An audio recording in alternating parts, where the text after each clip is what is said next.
Algumas passam a vida trocando farpas, outras não se falam.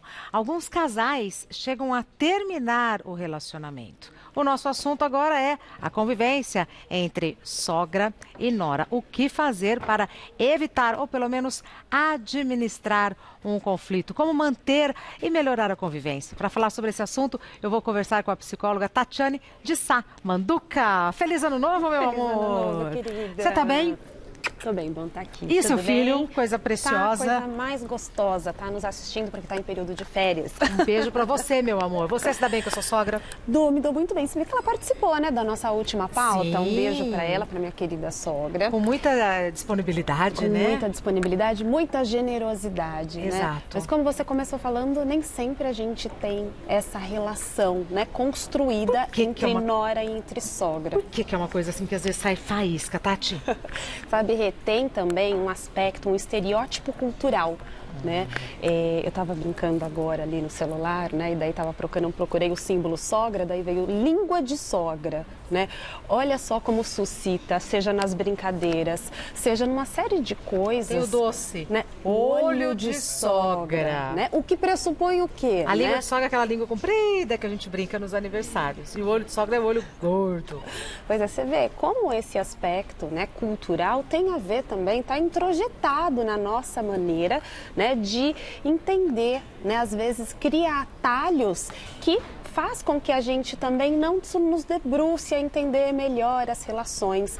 Como você falou ali, quando esse motivo entra na relação conjugal, é um tremendo conflito. Quando a pessoa não consegue, né? Eu falo que a pessoa, no sentido, seja o homem ou a mulher que está nesse papel, geralmente hoje a gente está falando de sogras, mas que tem aí, né, essa dificuldade de estabelecer os papéis diferentes do amor materno para o amor conjugal, a relação passa por um enorme conflito.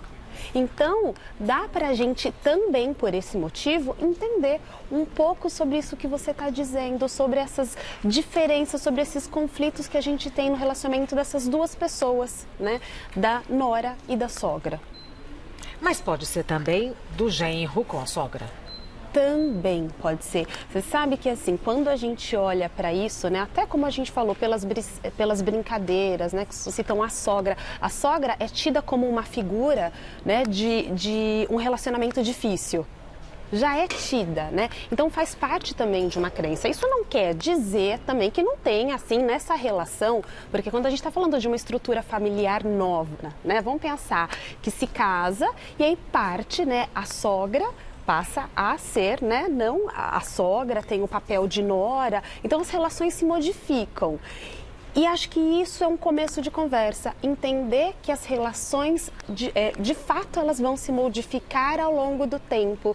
E entender também que a gente precisa separar essas relações, não confundir, né? Isso é um alerta para as sogras e isso também para as noras. E para os genros. E para os genros, que também é essencial, porque a qualidade dessas relações de sogra e nora se dá muito pelo como é que esse genro reforça essa relação, porque às vezes está ali nele, tá? Ele reforça uma relação de um conflito, sabe aquele, mas não tá tão bom quanto a comidinha da mamãe, né? O que não significa que ele não pode validar isso, mas não diminuir também essa nora. Então eu falo que muitas vezes a qualidade dessas relações se dá como eixo essa pessoa que está ali, né, se relacionando com ambas, separando o amor materno, que é uma coisa, do amor conjugal, que é outra, e que são papéis distintos, diferentes. Quando a gente confunde, aí a gente vai ter problemas sim conjugais. E aí depois essa sogra vira avó.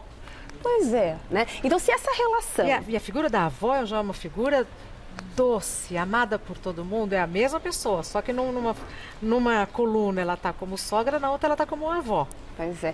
Olha, Rê, eu acho que é importante a gente falar sobre dois aspectos também, né?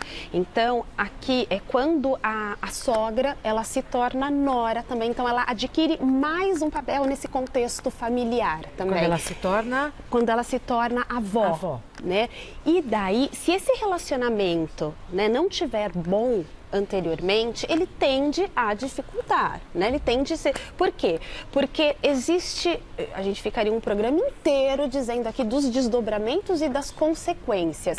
Mas uma coisa que eu acho muito importante dizer, né? Para as sogras que querem um bom relacionamento com as suas noras e para as noras que querem um bom relacionamento. É importante que cada uma respeite o papel de cada nessa relação. Muitas vezes tem sogras também extremamente controladoras, como tem sogras também que querem ser validadas, né, no seu papel de mãe do seu filho. Então, eu acho que o respeito e o entendimento de não misturar esse tipo de relação, de não disputar, né, não competir uma com a outra é essencial para uma boa satisfação, para uma harmonia, para a saúde da família. Por quê? Um relacionamento ruim entre sogra e nora vai afetar toda a organização da família. Né? Então vai ter aí muitas consequências diante, né, desse relacionamento interpessoal conflitivo. Agora, é mais conflituoso o relacionamento entre sogra e nora ou entre sogra e genro, ou as dificuldades são semelhantes? Olha, quando a gente olha para esses arquétipos e quando a gente olha, né, para o quanto essa cultura ela ainda pega muito pesado, né, a respeito da nora, porque é difícil, você já entende, né, por a gente viver nessa cultura de que, olha, sogra, né, parte de que, olha, já é difícil manter o relacionamento com a sogra. Então essa crença, ela faz com que também a gente tenha mais dificuldade de estabelecer, de se debruçar, né, e de viver esse vínculo com mais interesse, entendendo mesmo, porque a sogra não é só o papel de sogra, tem muitas coisas. Então a gente reduzir isso, a gente não conhece. Mas quem tem mais dificuldade a lidar com a sogra? O marido ou a esposa? Né? Eu falo que é assim, geralmente a mãe, tá? Vamos pensar as pessoas que estão nos assistindo aí, né? Se a gente começar a perguntar também aqui, a gente vai entender uma coisa. Porque tem tanto homem que faz piada com a própria sogra.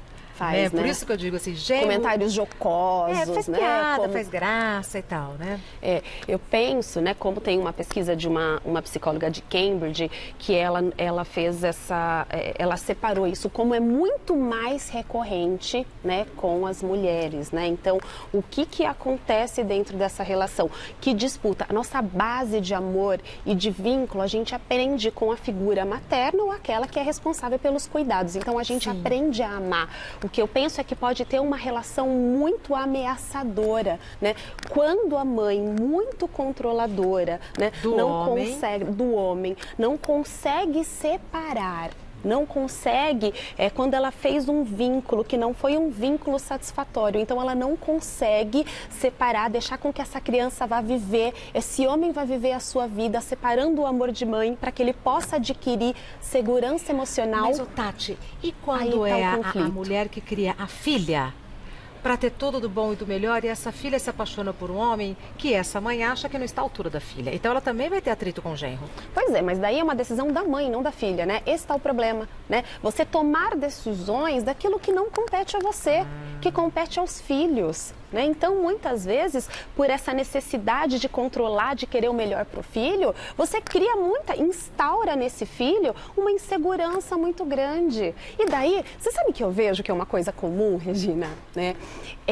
Sabe aqueles filhos que ficam muito atordoados, com medo, né, de desagradar a mãe, que desenvolveu um relacionamento de vínculo, né, e que não foi um vínculo sadio, então aquele filho que não pode dizer não para a mãe, tem dificuldade, é muito apegado emocionalmente a essa mãe, não consegue arcar com os próprios desejos, com as próprias decisões da sua própria família.